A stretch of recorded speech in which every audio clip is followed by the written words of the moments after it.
General Officer Commanding in Chief Northern Command.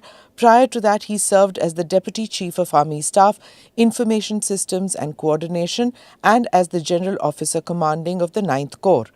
General Dwivedi is the recipient of the Param Vishisht Seva Medal and the Ati Vishisht Seva Medal. Joining me in the podcast today is my colleague Ajit Dubey. General Dwivedi, thank you so much for coming to the podcast. At ANI, we are all very excited to have a serving chief coming in out here and talking to us. But I am going to begin with that sweet country on our northern border called China, जिसने सबके नाक में दम कर रखा है.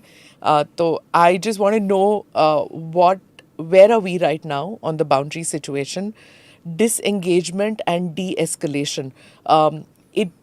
In your press conferences, you say this, and beat reporters like Ajit know the meaning.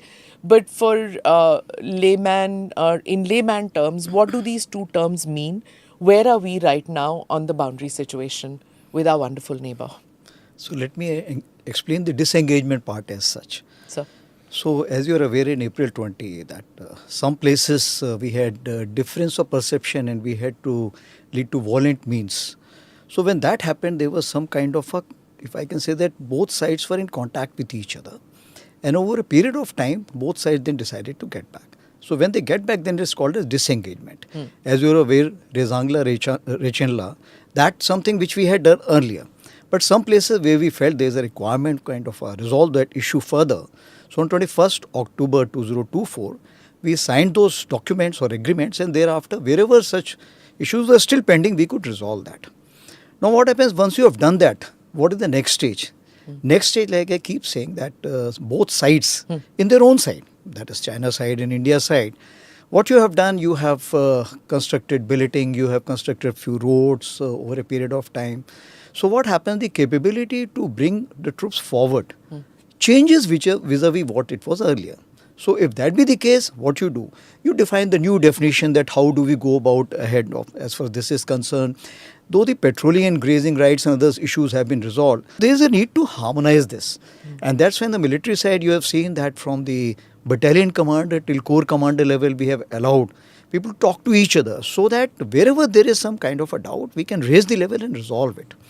But all this is dependent on the SR meeting which took place under NSA, and the empowerment has been given to WMCC. This mechanism is basically... Sorry, sir, to interrupt. SR, Special Representative. We have some, expats also watching it. Yes. So SR means Special Representative. Right. This had earlier taken place in 2019-20. Right. After that, it was put on hold. So this is the first time on 18 December this meeting took place, where some kind of directions have been given out how to go about resolving this.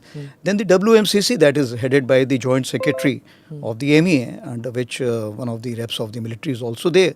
So then both sides sit together and provide us the strategic guidance. So as and when they provided the strategic guidance, based on that we'll move ahead.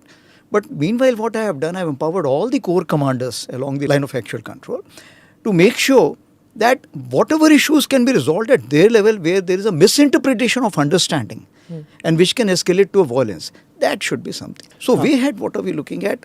That is there a requirement for us to look into that do we need to reduce the troops? Do we need to kind of have more confidence building measures? So all this will only take place once we come to a common point. Okay, from here we will start, and these are the steps which will follow. Right. So once the steps are decided how to go about it, we'll move ahead. Sir, recently on the China issue, leader of opposition, opposition leader Rahul Gandhi made a statement that Chief of Army Staff has already said that there was incursion in Ladakh sector, and which was later do you want to say something on that why a serving chief is being misquoted or being dragged into a political thing? This being a political question, I think the political answer has been given by Raksha Mantri ji in form of Twitter and MOD details description which has been given out. But two things which I learned from that first thing, it is important that I must make an endeavor that army should not be involved in the politics. a month ago you held a press conference and you said about the situation on the boundary, and I quote, "Has the terrain been doctored over a period of time? Yes. Both sides have doctored the terrain. Have both sides carried out constructions? Yes. Both sides have carried out some stocking and deployment. Yes. Therefore, what it means is that there is a degree of standoff." Could you explain to us what does doctored terrain mean? And when you say there is stocking and there is deployment, does that connote that there is an aggression from the other side, hence we are stocking, or they are doing stocking? What is happening? Like, if you can just explain these two terms. So if you see, if you take your mind back to, let's say, 2007, 2009, even 2001, earlier the ITBP used to control this area. The Indian Army was negligible. Over a period of time, we moved ahead. Similarly, in case of China also. So over a period of time, they moved ahead. So when you have more concentration of forces, you require billeting for them, you require transportation for them, therefore roads and tracks are required. So it is not that we have come to the disputed area where there are some issues. We have basically, wherever we are, we have made ourselves more assertive, comfortable and deployed. If that be the case, so the terrain has to be doctored because you have to make the roads, you have to make the billeting. Since it has been made both the sides, therefore, this is what I wanted to say, that the terrain doctoring has taken place. And the stockpiling and things, what does that mean? Yeah, so when you have, let's say, earlier you had 100 troops, now you have 1,000 troops. So you need ration, storage, facility, everything for those 1,000 people. And let's say you say that tomorrow if the situation there's some criticality comes up, then you may have another 20 people or 200 people coming in. So you have to cater for their stay also, their ration also, their fighting capability also.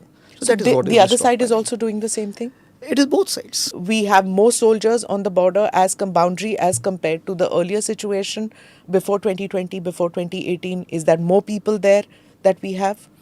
So what we see that what was there in 2019 and what is there in 2024-25, definitely there has been an increase. And this is what both sides are looking at. Can we lead to decrease in the numbers now? Both China and Pakistan, they have criticized President Donald Trump's proposal still at this, an informal proposal of selling F-35 stealth fighters to India during the American president's meeting with Prime Minister Modi in Washington, D.C. last week. And I'm quoting this. The Pakistan foreign minister said that, quote, "deeply concerned over the planned transfer of such advanced military technology to India." So far, there's been no planning is what has come out. But the Chinese foreign ministry spokesperson said that the Asia-Pacific region was not, and I quote, "chessboard for geopolitical maneuvering. Forming exclusive circles and engaging in group politics will not bring security and will only harm regional global peace and stability." There's no formal proposal as yet for the F-35s. We don't even know whether Donald Trump's made an off-the-cuff remark, but Lockheed Martin has got very excited about it, and everybody is talking about this. Everybody also talks about two-front war and buying more equipment and things like that. What is your reaction to this antsy feeling that Pakistan and China are having after PM Modi's trip to the US? So yesterday Defence Secretary has given out very clearly that this is a proposal and it's got a long ground to cover before we decide what you are finally going to take. The second issue is when you carry out the force structuring or capability building, you do it based on the threat or you do it based on the capability of your potential adversaries. So if you look at that, you have to build your capabilities based on the capabilities which are existing with your potential adversaries, then you need to cover a long ground. If you have to do that, then any kind of this modernized aircraft which is coming is the most welcome thing. But what kind of aircraft, which one to come, that is something the Air Force, I think, is better positioned to answer. Right. Sir, you talked about empowering the corps commanders and the battalion commanders to deal with issues that come up in their respective areas. Now, what does this empowerment mean, sir? And has it started giving any results to you in the recent past? Can you tell us any examples where it has helped, sir?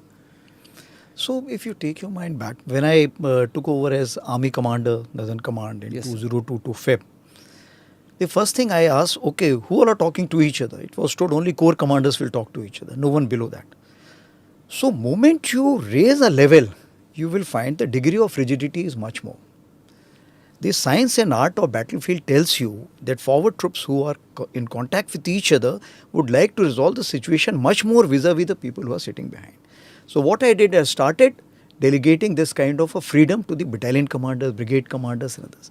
So let's say a patrol comes and it says, look, you have crossed over my area. They say, no, you have crossed over my area. I can resolve this issue at the battalion commander level, or I can take it to the corps commander, and that level then it has to be resolved. So as a result, moment we started resolving this issue at the lower level, the confidence for the two people to talk and resolve these issues increased. Let's say the graziers, at times they inadvertently cross over to the other side. Earlier they used to kind of stop them, hold them. Now they say, okay, please go back. So once you have these kind of situation, the misunderstanding which used to be there has reduced vastly. And sir, like what you're saying, like earlier if graziers crossed over and their release had to be secured at a very high level, and now it is being done at a local level, and they are doing it on their own. No, high level has two connotations. It's why Beijing also, if you're talking about, no, that doesn't happen. It means then you have to kind of talk to each other, then it is released. But at least from 2022 to what I am been seeing, that the relations are improving day by day, and they just quietly tell them, please go back. And our graziers also abide by that because they have not gone intentionally. It is just by mistake because they are not aware which side is what. So then they come back. So the past week we've seen some activity at the LOC, 3 incidents, Naushera, and there was also Batal sector, and that was on the Pulwama anniversary, and then there was the Poonch, the sniper incident. Do you see a pattern which is emerging, and why is Pakistan upping the ante now? Such kind of events keep taking place. So what is our aim at this stage? We have to make sure that in Feb 21, what the DGMO understanding was there, we should be able to maintain that generally. Some kind of friction here and there we should be able to resolve at the level where it is required to be resolved. So like you're aware that we have DGMO talks every Tuesday. So when there's a requirement to raise the level, we talk even at that level. But 3 incidents in 1 week, it's not a very... Earlier also it happened. It happened. It happens. Okay. And that's why you have the flag meeting system. Okay. When you go for the flag meeting, you discuss frankly what is there, what not. If it's not getting resolved there, then we raise it to the DGMO level. Since 2014, what has changed on the LOC? Did the preemptive strikes that happened, did that have an impact on these kind of incidents which are taking the violations or even cross-border movement? Has it changed at all? See, if I look at 2014, I'll even go back. Okay. Earlier, if you remember, that the control on the line of control was too high from the Indian side. And people from across, when I was a youngster, they used to say, साथी आपका हुक्म तो दिल्ली से आएगा, हम तो यहीं से फायर करते हैं. ठीक है? This is the Pakistanis telling you. That used to. That's something which is there. And now, over a period of time, we have started delegating these kind of initiatives to the battalion commanders and brigade commanders. That is how you found that the boundary became live, because now they didn't have to come back to Delhi. The delegation was high. Then only we decided in Feb 21 that it was not giving any advantage to both the sides. And then we said, okay, enough is enough. Now, what has happened from 2014, if you see, that both sides have generally understood that we mean business. And India has said very clearly that we will be assertive in our communication. And if required, we can be aggressive also. So what you have just spoken about, it was a kind of an indication that, look, if you force us, then we will be aggressive enough to communicate our intent. So, as per Government of India figures, for the first time in 15 years of militancy in Kashmir, the local militant strength has fallen to single digits. Pakistan is relying more on cross-border terrorism is what the commander there has said, and you also mentioned this. But now we are entering the phase where the snows are going to start melting from next month onwards.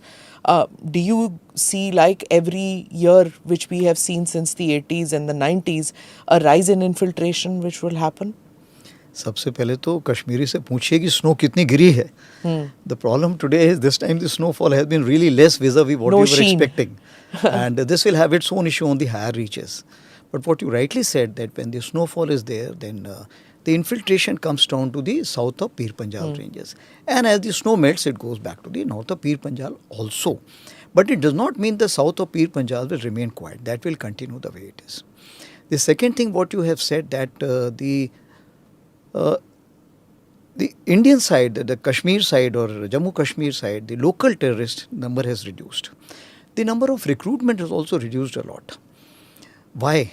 Because from August 2019, India has very clearly conveyed its intent for the complete J&K, that what is India and what is J&K. And J&K is an integral part of India. And there is no compromise on that. I keep giving the example that one of the lady who was wife of one of the deputy chief minister, she said after August 2019, when my children went to the school, they didn't have a confusion when principal said, beta kal flag draw karke lana Independence Day ka. So didn't know kaun sa flag draw karna hai. But after 5th August 2019, children are very clear that which flag is to be drawn in their copy. So that is the intent which has been conveyed. So once that intent has been conveyed, it means the OGW's number will definitely go down. And the best part is you will find that the intelligencies, the security forces and enforcement agencies, NIA and others, all three have joined hands together to help Awam to come up on its own.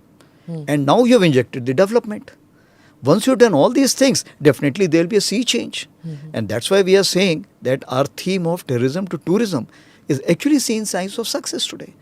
More than 5 lakhs in Amarnath Yatra, it was never heard of earlier. Yeah. And also, I think we watch Pakistani media, social media, and some of the podcasts that come out of Pakistan. There is this, all of them keep talking and saying कि हमने इतने साल तो army हमको कहती रही कि कश्मीर एक दिन हमारा बन जाएगा, कश्मीर अब देखो उन्होंने तो पूरा इंटीग्रेट किया, हम लोग रह गए. That is what the people are saying on the social media platforms. But do you see that change happening in the mindset of the Pakistani polity, Pakistani Fauj, that military establishment out there, that, you know, will they ever figure out that Kashmir नहीं बनने वाला पाकिस्तान का हिस्सा? देखिए वो अपनी ही बातों में फंस गए. देवानंद जी की एक मूवी है guide, I think Narayan ji ने लिखी है ये बुक. आर के नारायण, यस. आर के नारायण जी ने. उसमें आपको याद हो जब देवानंद जी साधु बन गए थे लास्ट में, एंड वो एक पागल सरफिरा आदमी था, तो उसने जाके अनाउंस कर दिया कि स्वामी जी ने बोला है मैं तब तक अन्न ग्रहण नहीं करूँगा जब तक कि बारिश नहीं होगी. अब पाकिस्तान आर्मी ने एक बार बोला है कि ये हमने करना है. Now they don't have a way out of it. So they will continue to go for, look, Kashmir हमारा है, ये है, वो है. This is point number one. Second thing is, if you read the book Revenge of Geography written by Robert Kaplan, both sides of Indus, can they be one? That's a big question you have to see. So, as far as they are concerned, the idea of India is their major criticality. It's not limited to Kashmir only. So to keep Pakistan together, you have to have one common agenda which can keep you together. Is the language same? Are the people same? What is same? Only anti-India stance. So therefore, Kashmir, they will keep hyping up at every point of time. Right, so can't take your eyes off the ball ever. Well, in recent times, we have seen that Pakistan Army and ISI officials have visited very sensitive areas near our border, near the chicken snake in Bangladesh, and the administration there seems to be a bit having a bit anti-India stance, even though not at the military level. Is that a cause of concern for you as Army Chief, sir? So let me put across in two manner. I had used the word epicenter of terrorism for a particular country. Now that countrymen, if they go to any other place and they happen to be our neighbor, as far as I am concerned, I should be concerned about it. That they should not be able to use that soil to kind of send terrorists to India. That is as far as that is concerned.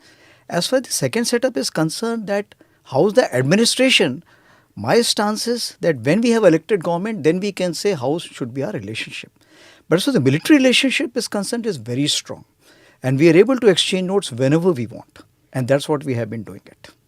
I want to take you back to Kashmir, sir. Like you were the army commander, sir.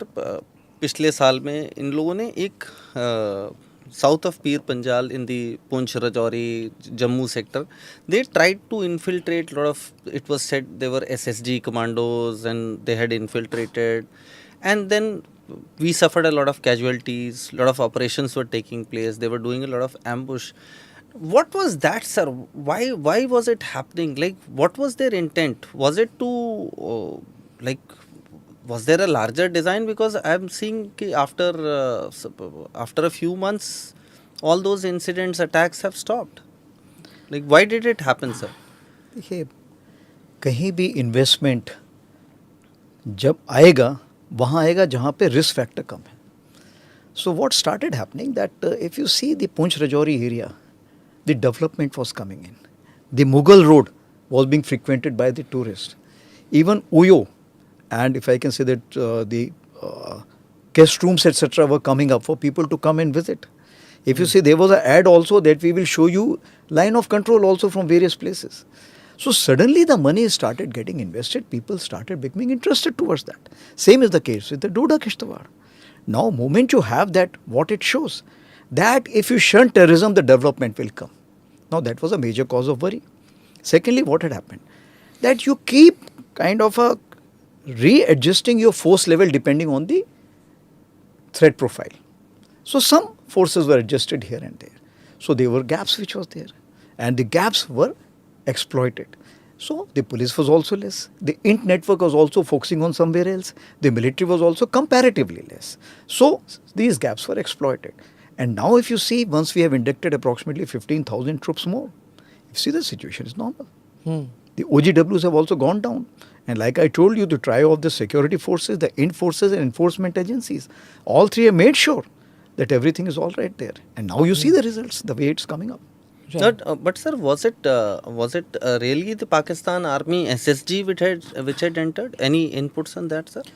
See, because there were a lot of claims that serving I cannot comment on, but one of the people whom we had neutralized, then we saw his photo and we found that he was in the UN mission as a Pakistani soldier. So he has to be a Pakistani soldier. Serving or not, I cannot comment on. In your Army Day press conference, you had said that the domestic industry has made very good advancements and in the field of loitering munitions. In layman terms, it's kamikaze drones. There are apparently some 400 companies making drones and drone components in India. Where is Make in India in the defense sector poised right now? Could you tell us a little bit on that? So let me take loitering ammunition first. As far as loitering ammunition is concerned, what you rightly said, there's 2-3 kinds. One, it keeps loitering and then comes back to the place from where it started. Or it can be kind of a use against a target.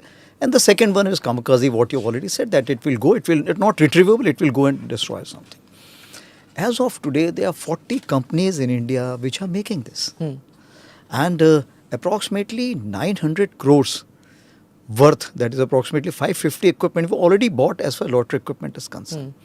And now what has happened, see, R&D when you do it, you want to put that cost also as part of the sale price. But as the number increases, your R&D cost goes down. So then what happens, in approximately 1,200, I am looking at 900 plus equipment now. And I've already catered for a budget of approximately 4,000 crore to cater for approximately 3,000 again loitering ammunition. So are these all completely indigenous? Because there are the components factor. I mean, we also saw Rahul Gandhi holding up a drone and talking about it, and then there was a lot of bawal utha ki ye kya hai, why Chinese drones and things. So are the components completely indigenous? Do they need to be completely indigenous? Can we get components from elsewhere also and use it in our drones? See, India is follower of Vasudhaiva Kutumbakam. Word is one. So what it means, word is one and Atmanirbharta, both have to combine together. Finally, what we want, our desire is to have 100% equipment production in India. But it doesn't mean it has to happen today. It can happen after 3 years, 5 years, 10 years. So as of now, whatever we can produce, we have. Whatever critical component which are required to be bought from the secured, which are highly assured security, that we are buying. But over a period of time, we are also looking at alternatives to that to be produced in India. So when you say, is it 100% Indian? that is something very difficult for me to comment at this point of time. You said we are looking at buying loitering munition worth 4,000 crores. Now, what is it? What all capabilities do you want in this loitering munition, sir? And why so much of stress on kamikaze drones? Like, is it a lesson drawn from the Ukraine, Russia, and other wars that are going on? And if so, sir, we saw the Iranians and in Russia-Ukraine war also the pager crash. Yeah, they are all using very basic kind of drones with not very high value drones for all these attacks. So, are we moving in that direction, sir? So, why do you require loiter ammunition? Loiter munition is required because it is against anti-personnel, so group of personal enemy, then against the light-skinned vehicles, then against the tank, and then top attack. So Even tank can be taken down by a drone? Yeah. No, it's a loiter munition. So a munition which is there, it can be a missile also. Okay. Let's say something which is spike missile today has the capability which is called as lock on after launch.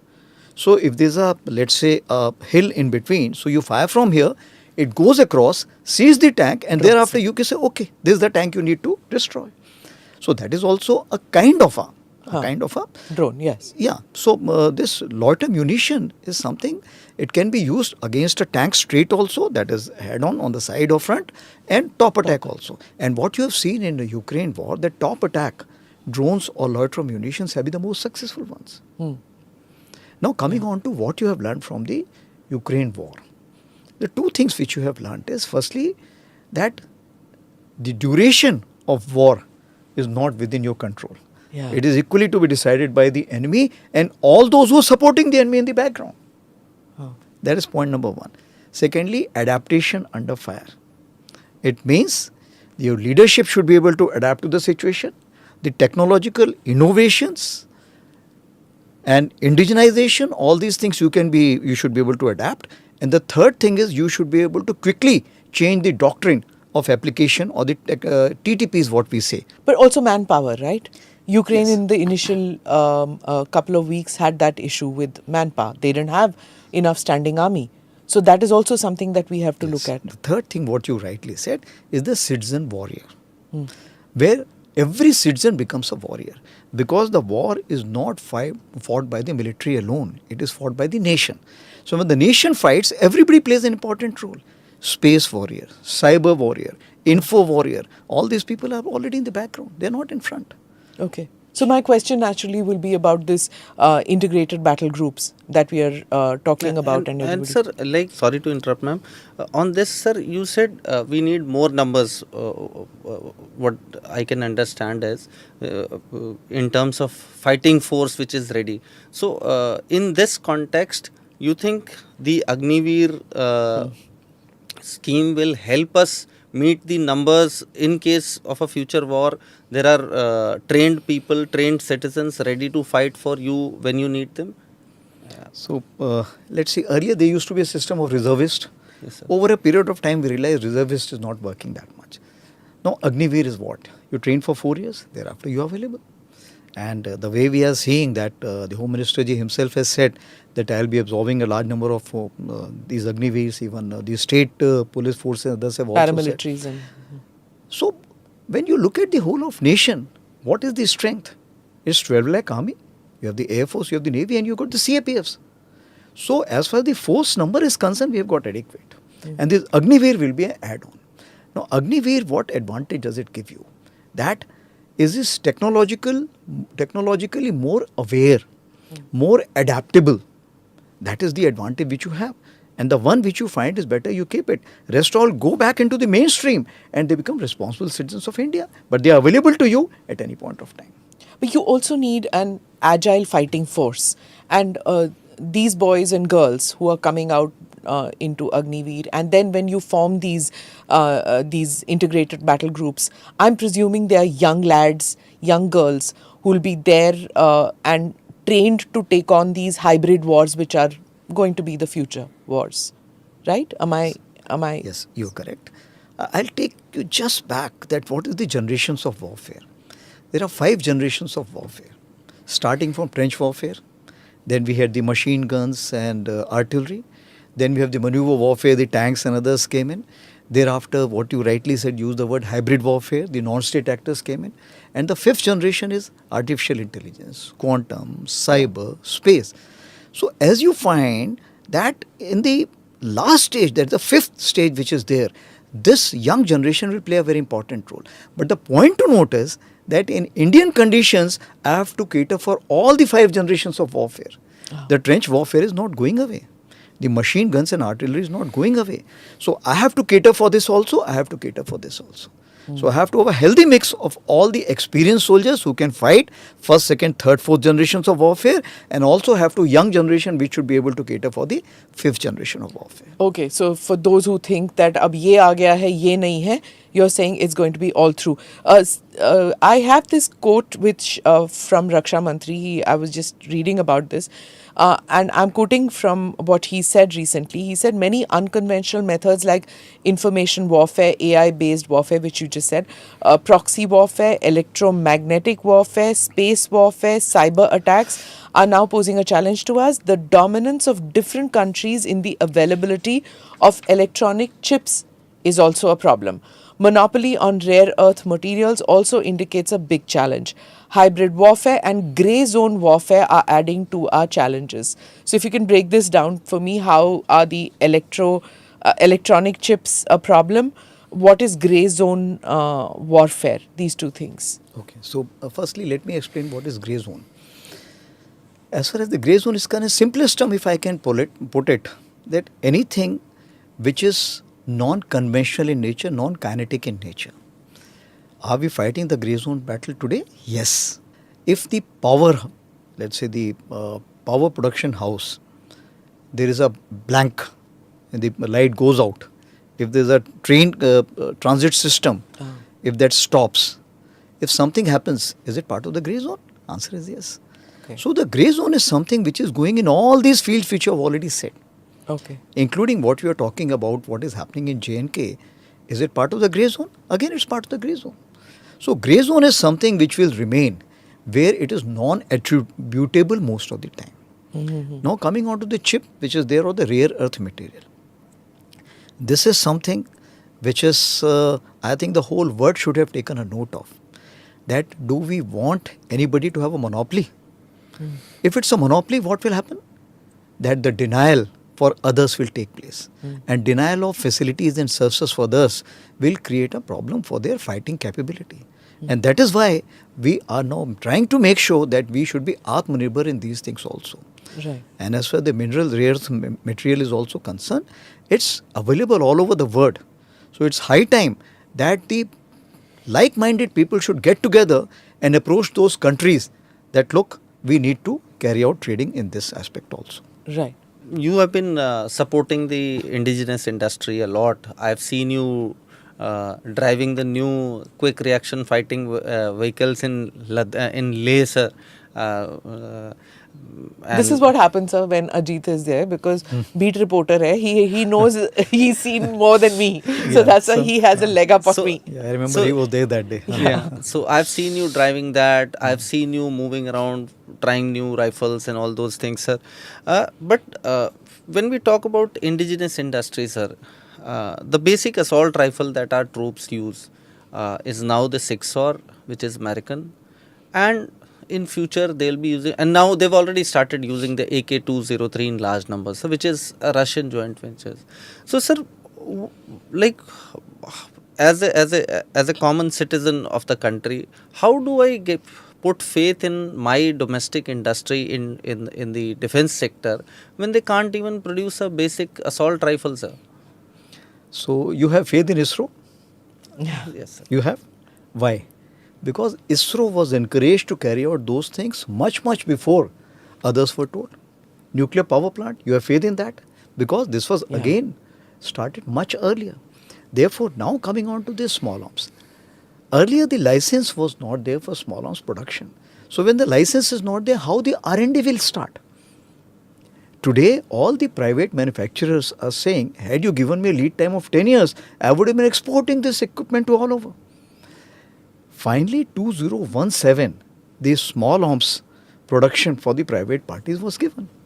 And from 2017 and 2025, you see what has happened. We have been able to produce a lot. But as far as the trials, thereafter acceptance and making it as per the requirement of Indian Army, everything takes time because it's an evolving process. Now to catch up on that time, what we need limited amount for our fighting forces because of the tensions which are prevailing along both the borders. You agree with me on that issue? Sir. Now, what is the balance requirement? There is a CAPF which is 5 to 6 lakh, you need weapons for that. You rightly identified AK-203 approximately 6 to 7 lakhs would be required. Let's say we require a great number of the light machine guns.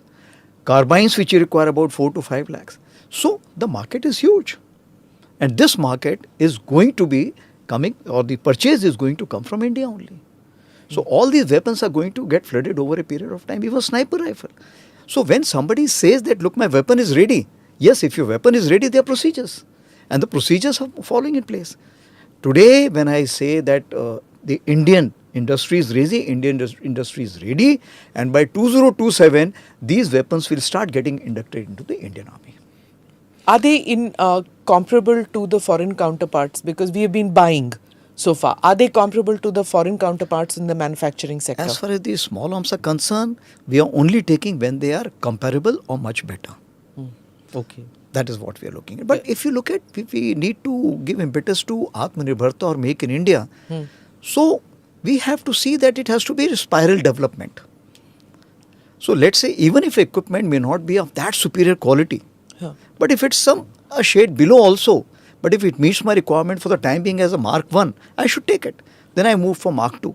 But as the small arms concerned, the individual equipment is concerned, that is the top notch. Okay. Sir, in this field of indigenization, we have seen a lot of companies like Tata's, Kalyanis, they're making these quick reaction fighting vehicles, infantry combat vehicles. So I've also seen them operating in the Ladakh sector, sir. Are they comparable to the BMPs that are already in the force, sir? And we are now talking to the US for the strikers. So what are we looking in that equipment, sir? Okay. So there are two kinds of protected equipment, what you say. One is which only provides you protection, but it does not have any integrated platform for you to fight the battle while sitting in that equipment. So the equipment is basically like a carrier.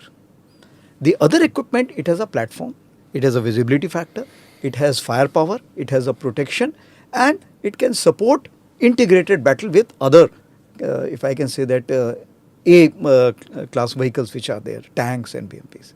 So there is a difference between the two. Is the Indian market ready to it? It's evolving. If the other country is ready to come up and carry out any kind of a collaboration with these production houses, we are getting technology in a much faster time frame. That is what we are looking at. So when you talk about the strikers, sir? Any vehicle for that matter. Okay. Striker is one of the options. Anything which is coming with an integrated platform, integrated system, fire control system, if I can say that the visualization system, the firepower system, then definitely both the parties can sit together and give me a platform which is indigenized and meeting the requirement of India. So robotic technology, we are seeing it in the medical space. We are even seeing it in civilian use, in malls and all that we are seeing robots going. We've seen countries use it, and even in some cases in our country for demining. Will we see more of that kind of technology in the war front, on the ground? You take the example of drone. Drone we are looking at for even deploying the mines and even for identifying the mined area for the demining purposes also. Okay. So what it means that everywhere, wherever we can use the technology, we must use. But we have to be slightly cautious also on this issue. Because if you see the Minority Report 2002 of Tom Cruise, when the psychologists who were there, or they could tell the future, they could also tell you the alternate future. So you didn't know that what is correct, what is wrong till the time Tom Cruise realized, look, I am also going to be punished because this is alternate future which is talking about. Yeah. You also take the example of iRobo, Will Smith, where they realize that the robots are the ones which are actually enemy though somebody else is controlling. So moment you have this in the battlefield, these robots may be sent by me, But if somebody is able to kind of Control control them. them, Yeah. then they may turn back and start firing at me also. Yeah. So what it means that all this technology which is there, it enhances the efficiency in the battlefield of the human being. Yeah, okay, that's a point. I didn't realize that, it's not just celluloid, it can even happen in real life. I was just thinking, for example, if you need to clear an area or you need to check whether Naxals have planted before our troops go there, or, whether this road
it's not just celluloid, it can even happen in real life. I was just thinking, for example, if you need to clear an area or you need to check whether Naxals have planted before our troops go there, or, whether this road